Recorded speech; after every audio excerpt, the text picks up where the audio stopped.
महाराष्ट्रामध्ये पी-एस-आय होण्यासाठी काय लागते?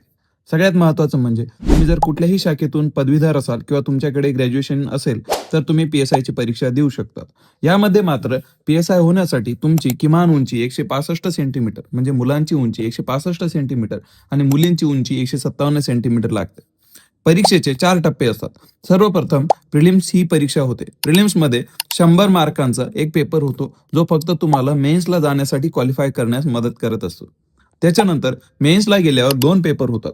एक 200 मार्काचा आणि दुसरा 200 मार्काचा. हे 400 मार्कांमध्ये तुम्ही जर उत्तीर्ण झालात किंवा लिस्टमध्ये आलात तर तुमचं ग्राउंड होतं. ग्राउंडवरती तुम्हाला वेगळे-वेगळ्या पद्धतीचे क्रायटेरिया असतात. ते सगळे ग्राउंडमधले क्रायटेरिया क्वालिफाय करायला लागतात.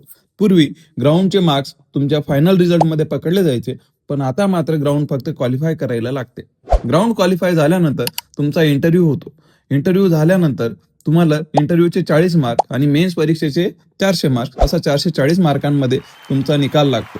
एकदा निकाल लागला की महाराष्ट्र पोलीस अकॅडमी नाशिक येथे तुमचं ट्रेनिंग चालू होतं आणि तिथून ट्रेनिंग झाल्यानंतर साधारणतः 1 वर्षाचं ट्रेनिंग झाल्यानंतर तुम्हाला पी-एस-आय पदाचा पदभार दिला जातो आणि तुम्ही महाराष्ट्रात पी-एस-आय होतात.